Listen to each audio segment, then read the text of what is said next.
En el momento, digamos, conceptualmente yo dije, bueno, vamos a hacer las composiciones, pero ¿qué van a decir? ¿Van a estar relacionadas? ¿No van a estar relacionadas? Y bueno, yo empecé a decantar ideas y a aclarar las ideas, ¿no? A aclarar como lo que quería hacer.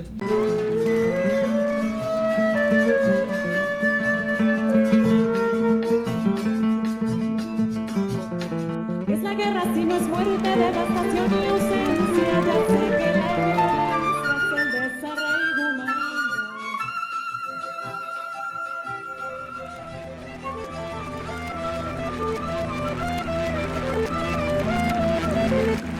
Desde el año 2014, el Grupo de Trabajos de Grado realiza periódicamente el evento Trabajos de Grado Destacados del Proyecto Curricular de Artes Musicales.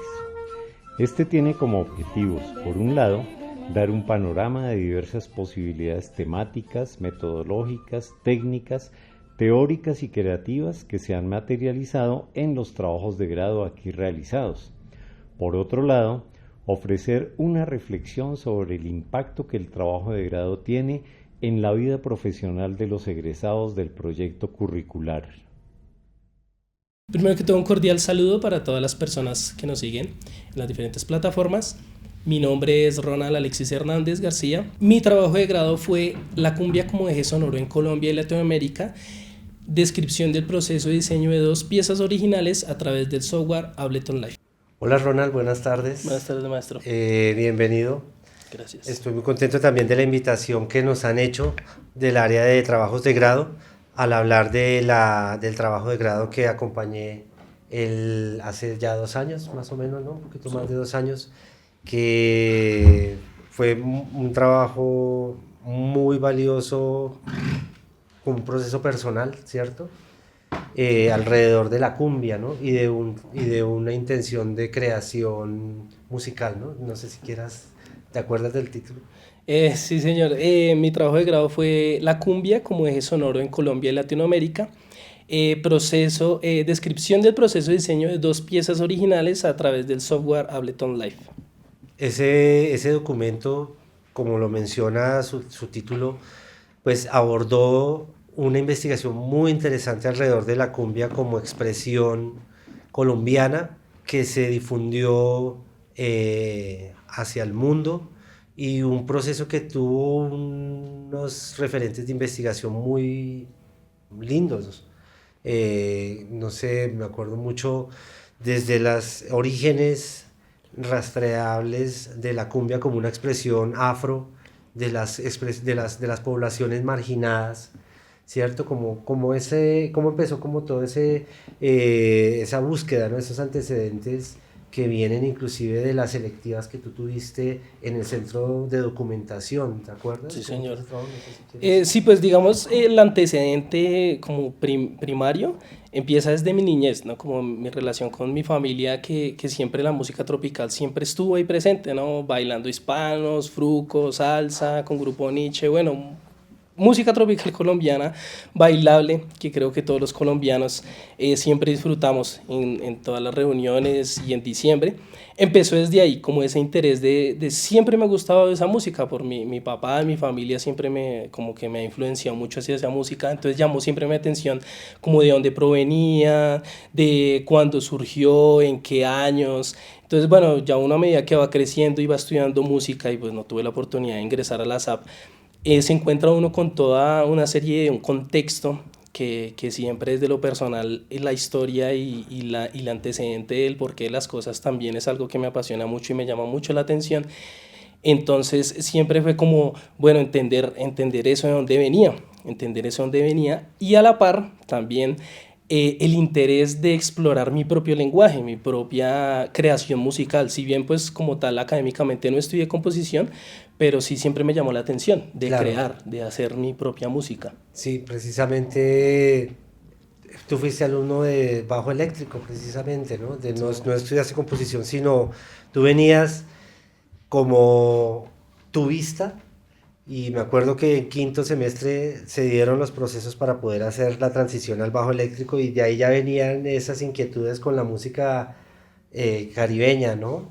Sí, señor. Y pues esas otras expectativas que tú tenías alrededor del rock, ¿no? Sí, señor. Como intérprete Exacto, sí, de hecho joven. también al estar inmerso en esas músicas, más me llamaba la atención crear, porque como en el mundo del rock y todo es siempre hacer su propia música, las bandas, es muy poca la banda que hace covers, siempre es como hacer la propia música, entonces más me llamaba la atención crear y crear, pues hacer algo bien, un buen producto, y más allá de solo hacer notas musicales también que tuvieran un concepto, un mensaje claro, contundente, porque ahora, hoy en día se hace mucha música, pero no dice mucho, ¿sí? Suena y suena, pero no le pone a uno a analizar, reflexionar o por lo menos pensar o recordarse cosas importantes en el desarrollo de una sociedad del ser humano. Y enfocar todo ese proceso, ¿no?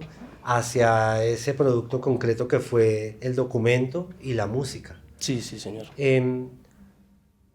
Me acuerdo mucho de ese proceso que tuviste alrededor del disco A Puro Ritmo, que fue como una semilla para todas las estructuras rítmicas y electrónicas de tu trabajo con Ableton después. Sí, señor. Y me pareció también como que en esa identidad como músico que busca su camino, aparece la cumbia, precisamente, ¿no? O sea, tú acabas de decir, viene de un gusto familiar, pero luego lo asumiste como un proceso de composición, un proceso personal que tendería a plasmarse posteriormente en tu labor como músico que produce su primer trabajo o que está en aras de producirlo, ¿no? Sí, claro. Que Sí. viene de ese antecedente del grupo que tú tuviste, también me acuerdo de los referentes, que se llamaba Isla de Pala, que luego se alimenta como de las historias que hiciste, de las transcripciones del álbum del hijo de Pacho Galán, de las diferentes géneros que estaban en ese disco y que fueron como un hilo conductor para enfocar luego el trabajo contextual del documento de la cumbia y ampliar el espectro no solo de la cumbia, sino de la música chucu chucu y la música popular, ¿no? Sí, claro. Me parece importante como mencionar que el episodio contextual del trabajo de grado fue muy juicioso, ¿no? De pronto, ¿cómo fue esa metodología y cómo fueron esas preguntas que te enfocaron como a abordar esas diferentes etapas que parten de lo tradicional, pasan por la década del 50, abordan esos problemas de la identidad nacional con la música y luego es con la información que tuviste acerca de la radio y de la grabación, inferir que la cumbia se expande por toda Latinoamérica y llega a un público joven? ¿Cómo fue esa Sí, señor. intención de la metodología? Sí, ya bueno, después de, contarse? al momento de hacer un trabajo de grado, me doy ahorita acordándome, es complejo porque uno quiere hacer muchas cosas, quiere hacer mucho, pero tiene poco tiempo y a la vez hay que hacer un buen producto, ¿no? Presentar algo bueno.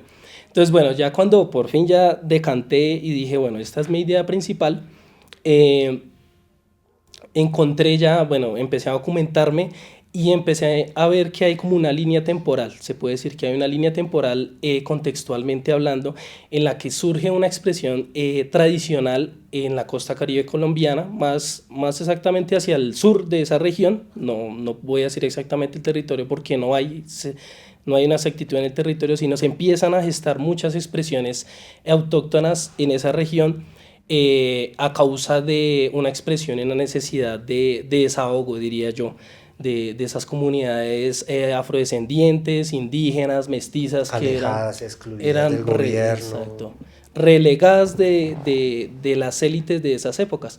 Entonces, claro, la gente pues esclavizada, trabajando, de alguna manera quería expresar su sentir. Entonces surgen estas músicas que no es solo la cumbia, ¿no? Cabe aclarar que la cumbia es uno de los tantos ritmos que surgen en esa región, solo que pues a medida que se va empezando a hacer comercial y como me imagino yo también, obviamente cuando es comercial quieren que sea un solo término para que sea fácil de recordar, entonces lo llamaron cumbia, pero hay un montón de ritmos, está el bullerengue, que está el porro, bueno, en fin, una cantidad de ritmos. Y ahí, bueno, empieza primero a surgir toda esa expresión tradicional con los pitos y tambores. Ya después vienen reformas económicas, identitarias en el país, llegan instrumentos procedentes de Europa, entonces surgen las bandas pelayeras, las papayeras también que se llaman. Entonces resignifican estos ritmos y estas melodías ya no en instrumentos artesanales de pitos y tambores, sino ya en instrumentos de viento, metal, La historia ya más europeos. de Exacto. Lucho Bermúdez, ¿no? Por ejemplo, Sí, sí, señor, lo que que empezó tú ahí. describías que provenía de una tradición en donde en las mañanas trabajaban con formatos de papayera, pero luego en las noches se volvían los mismos músicos que tenían conocimiento de sus instrumentos de viento provenientes de una tradición militar marcial, Sí. se transforman, se nutren también de la influencia de las big bands y a los salones en los años 50 surge el merecumbe, surge Pacho Galán, surgen las Exacto, grandes orquestas sí. que resignifican y hacen más popular una expresión tradicional folclórica, ¿no? Sí, exacto, sí, señor. Eso fue también obtenido ahí en el centro de documentación y muchos videos, ¿no? Me acuerdo que tú llegaste con una información muy bien armada y unas hipótesis de trabajo que fueron cada vez mucho más complejas, ¿no? No sé si de pronto de ese momento en el que hablas de Discos Fuentes, de Fruco, de Sí. Medellín, por ejemplo. Sí, sí, señor. Ese, ¿cómo Es fue que sí, valioso, ya ¿no? empiezo a encontrar que un punto de inflexión importante son las orquestas de tipo Big Band de Pacho Galán y Lucho Bermúdez, digamos que son como los referentes más conocidos, ¿no? Porque también está Clímaco Sarmiento, Sí. bueno, hay un poco otros compositores que ahorita se me escapan, pero digamos es un punto de inflexión importante porque al empezar a formar estas orquestas empieza a haber una aceptación de esas músicas en la identidad nacional, ahí es donde empieza a haber también otros cambios políticos en búsqueda de salir de esa violencia que, bueno, creo que todavía nos sumerge un poco, pero bueno, en esa época, buscar la salida de cómo salir adelante. Entonces hay una resignificación en la cultura colombiana y ya se deja un poquito de lado la música andina, que era como igual, eso es un proceso, ¿no? Eso no es de hoy para mañana, de a poquitos, y empiezan a entrar la música tropical, ¿no? Ya en los salones de las élites ya se escucha más música tropical, ya la gente baila más en pareja, ya es un poquito, hay más de sabor caribeño, digámoslo así. Y las disqueras, entran las disqueras después de los 40 y encontrando la documentación que pude nutrirme, Discos Fuentes es una empresa que sí, a veces ahí no hay tan buenos comentarios, pero es una empresa importantísima, porque es la que permite que muchas de esas músicas tradicionales del campo caribeño vengan a grabar. Antonio Fuentes se preocupa porque esas músicas se graben, o sea, eso es su fuerte, eso es su fuerte en un inicio. Y claro, ya cuando obviamente va creciendo, ya empieza a rotarse por todo el continente esa mercancía, ¿no? Ya como Ajá. tal, ya los discos y por el mundo, entonces ahí es donde la gente se empieza a interesar, el mundo entero, y esa música se empieza a escuchar y se vuelve tan popular, ¿no? En todo Y el eso, continente. sí, y eso también en el documento tiene como un aporte y es el ingreso de nuevos formatos por los instrumentos que llegan. Bajo eléctrico, guitarra eléctrica, la cumbia Los Mirlos, Sí. ¿no? Como todas estas nuevas expresiones, bueno, esas nuevas expresiones de los años 70 y 80 que son como ese resultado de una nueva generación que ama la música popular, la cumbia y otras expresiones y las resignifica en nuevas formas que son las que se graban y de un momento a otro no sé cómo es que llegan a México, a Argentina, a Perú, y esa es como la fase final de ese contexto del documento, ¿no? No sé si quieras Sí. hablarme un poquito, porque ahí ya como que te identificas más con lo que tú querías hacer, ¿no? Como una expresión a partir de agrupaciones jóvenes que tenían muy clara la intención de identificarse con la cumbia, pero no la cumbia tradicional, sino una cumbia electrónica, eléctrica, ¿no? Sí. La cumbia psicodélica. No sé si Cumbia quieres hablar un psicodélica. poquito de eso. Sí, sí, señor. De hecho, ese como término de cumbia psicodélica nace, yo creo que más es como de la chicha en Perú, que es el nombre que le dan ellos a su cumbia, que ellos sí dicen que esa es su música, o sea, es como su significación de ellos, no como en Venezuela, que en Venezuela sí dicen que hicieron cumbia colombiana, como Melódicos y Villos, Navillo, que sí. ellos sí decían es Sí, cumbia sí. colombiana, pero no, en México es cumbia mexicana, en Perú es la chicha, o cumbia peruana, y en Argentina es cumbia villera, que es como la más famosa, pero pues hay otras vertientes y es cumbia argentina, ¿no? Sí. Entonces si me empiezo a encontrar con estas nuevas expresiones y llama más mi atención porque, uy, estas sonoridades y que lo que dice su merced maestro, me identifico más. Ya al escuchar sonidos electrónicos, sonidos ya saturados de guitarras eléctricas, por también mi pasado rockero y metalero, ¿sí? Bueno, que todavía obviamente escucho. Entonces me empieza a interesar más y como ya ha entrado siglo XXI, empieza a haber más interés por exactamente comunidades jóvenes, porque siempre es como la comunidad joven agarra estas músicas, las resignifica, las reinventa y las apropia como para sus necesidades, ¿no? Cada época, ya contextualmente hablando, ya el concepto más bien, del concepto, da un concepto diferente, siempre el concepto es diferente. Digamos, ahorita en la modernidad ya siempre es una cumbia más contestataria, más de protesta, Más política, más underground, no como digamos un sonido paisa, que era más de la fiesta, Sí. de solo hacer fiesta. Entonces el concepto va cambiando, a su vez también la sonoridad va cambiando, pero siempre mantiene esa célula rítmica y ese concepto de que es cumbia. Ujú. Lo miraba una vez en un documental que se llama, se me escapó el nombre del documental, perdón. Cumbia, Poder y Porro se llama el documental. Y hablaba el líder de una banda chilena que se llama Anarquía Tropical. Y hacen así cumbia, pero como punk, como rock, interesante. Y el hombre decía, es que para nosotros la cumbia es nuestra vida. Decía así, es nuestra manera de ser, de nuestra vida. No es solo sí está el pero no es solo eso, es nuestra razón de ser. Sí. Y la agrupación que tiene 10 años. Igual también ese rastreo fue a lo colombiano, ¿no? Meridian Brothers, también alcanzaste a hablar de ellos, Romperrayo. Sí, señor, ¿no? exacto. Como Frente Cumbiero Frente también. Cumbiero, sí. Sí, también. Hace poquito escuchaba un KXP, no sé si han visto el canal de YouTube de KXP, de Frente Cumbiero. Y ellos decían, no, es que nosotros no vamos a hacer la cumbia como la hacen en el Caribe, porque nosotros la hacemos aquí en las montañas. Para nosotros nuestra cumbia es más oscura, más primitiva, como más salvaje, decía Galeano, Galeano, no me acuerdo el nombre, es el director de Frente Cumbiero. Y entonces me parece muy interesante porque sí, claro, obviamente uno aborda otras músicas, pero también hay que adaptarlas a su contexto, ¿no? A donde estamos viviendo, porque yo no puedo hacer cumbia pensando que estoy no sé, en Barranquilla o no sé, en la costa atlántica, porque Sí. no, es más, no he ido por allá, entonces no sé cómo es por allá. Es tocar a donde estamos. Y eso pues como que conecta con una segunda fase de que ya fue la etapa creativa, ¿no? Sí, sí. A mí me sorprendió mucho como el dominio que tuviste de la plataforma y de la herramienta Ableton, y también me pareció muy acertado como un proceso de producción basado solamente en el elemento humano que eras tú y un percusionista y el elemento electrónico, ¿no?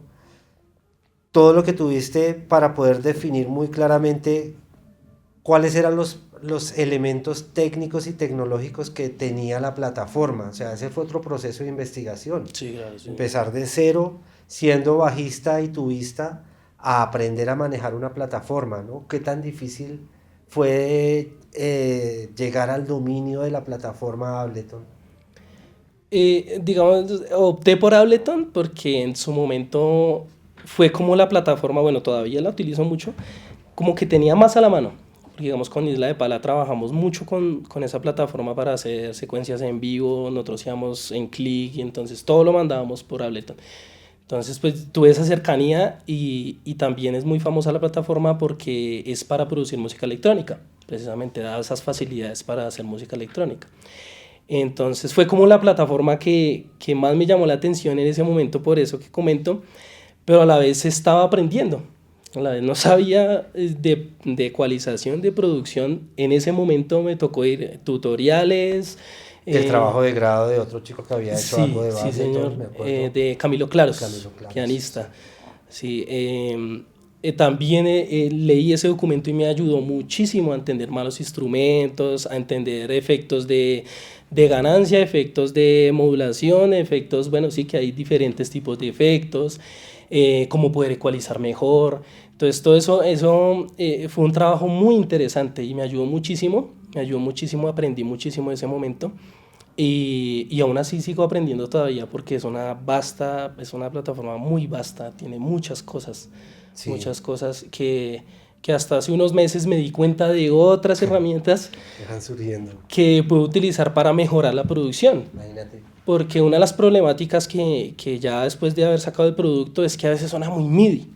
Suena muy MIDI y que quiero que suene más real. Ujú. Y porque escucho producciones así top de música electrónica hechas en Ableton y suenan como si hubieran sido grabadas por seres humanos. Y me di cuenta ya de una herramienta por ahí de Velocity, se llama eso ahí. Entonces hace un poquito que sea más random el ataque para que sea más natural, no suene tan Sí. exacto, tan MIDI, porque si todavía tengo la problemática, ahí vamos en ese proceso de Sí. pulir ese trabajo y la plataforma como tal. Y además que pues eso Conocimiento. implica unos muy buenos bancos de sonido, ¿no? Sí, Muy también. buenos bancos para poder tener sonidos naturales cada vez más a la mano. Hubo un momento del trabajo que fue muy tremendo sobre un análisis precisamente de una canción de Dengue Dengue, Sí, sí, señor.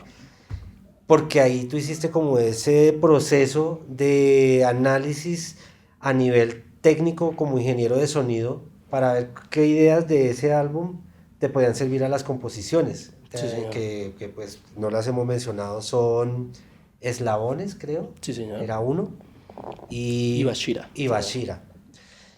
Muy contrastantes ambas, pero venían un poco influenciadas por ese trabajo de Chichón. Sí, sí, señor. Entonces, no sé, tú, ¿cómo accediste a la información para, por ejemplo, haber descubierto ese tratamiento de sonoridades tutoriales o entrevistaste o accediste como a documentos que hablaban de ese álbum y de la canción con la cual tú empezaste a extraer los elementos electrónicos? No sé si... No, de hecho fue muy empírico, bastante empírico al escuchar y obviamente pues lo que tiene unas referencias, ¿no? De otros trabajos, de lo que uno ha hecho, de pronto con amigos productores, sí, Sí.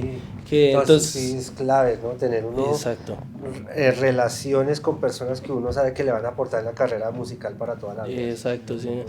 Entonces, sí, no sé, términos como un fade out, no sé qué cosas así, uno empieza a entender esas cositas así. Y ya al escuchar, eso sí tocó mucho escucha, del tema, mucha escucha, mucha escucha. Dengue Dengue es una agrupación peruana de dos productores, DJs productores, son dos, los que ellos todo lo hacen electrónico, con pads, con octapads, no hay nada análogo, todo es Increíble. electrónico. Entonces, claro, mucha escucha, porque a primera escucha todo pareciera que fuera el mismo loop, así, porque solo es un loop de 5 notas.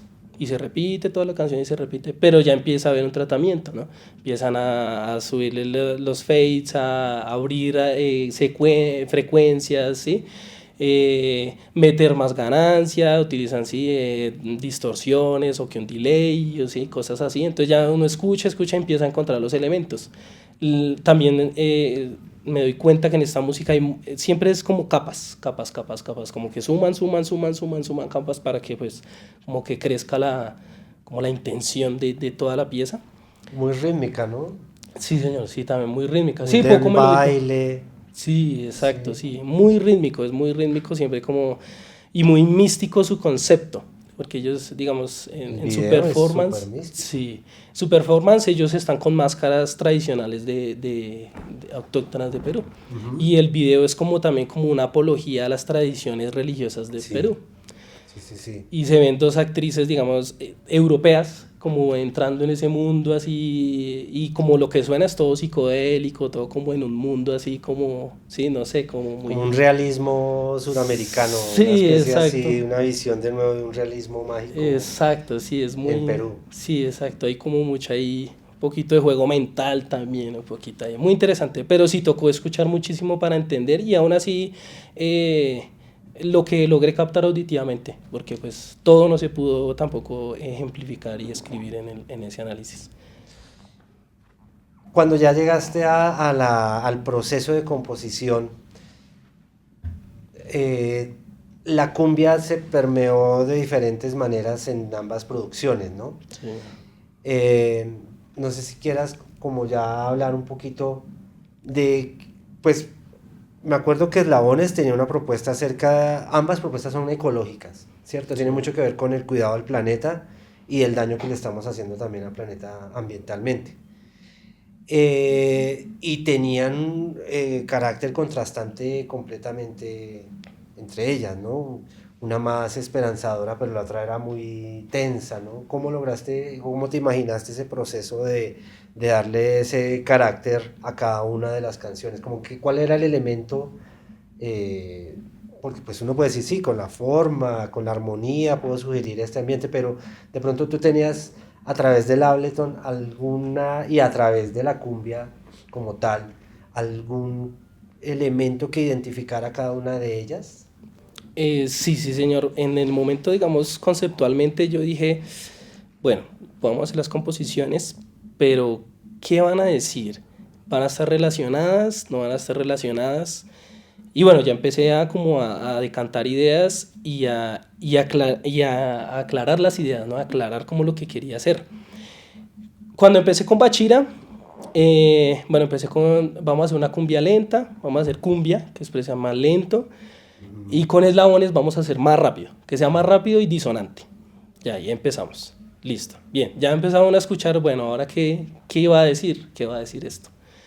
En Bachira fue muy interesante porque empecé a investigar acerca de las comunidades indígenas autóctonas más de la región andina, más del interior del país, porque pues, digamos yo tengo mis raíces en Boyacá, en Cundinamarca, en el interior, entonces quería como que si quería hablar de comunidades indígenas que fueran autóctonas. Agricultores. Sí, exacto. Entonces encontré la comunidad Uba, que se encuentra en el norte de Boyacá, y miré un documental de ellos, muy, muy bonito, muy interesante, y ellos en su filosofía, su concepto, su cosmovisión, es el cuidado de la tierra. Ellos así mismo se llaman guardianes de la tierra, lo decía un cacique, un jefe de la comunidad. Nosotros somos guardianes de la tierra. De hecho, ahí en la pista pues tomé fragmentos de una entrevista de él y las puse en la pieza. Samplers. Unos samples, exacto, unos samples, los puse ahí como lo que él decía, que era muy bonito, muy, muy interesante. Entonces, bueno, ya encontré como esa manera de hablar de una comunidad indígena que nos enseña a que hay que cuidar el planeta Tierra, esperanzadora, lo que su merced comentaba. Ahora la otra, démosle el vuelco, que sea ya lo más negativo posible.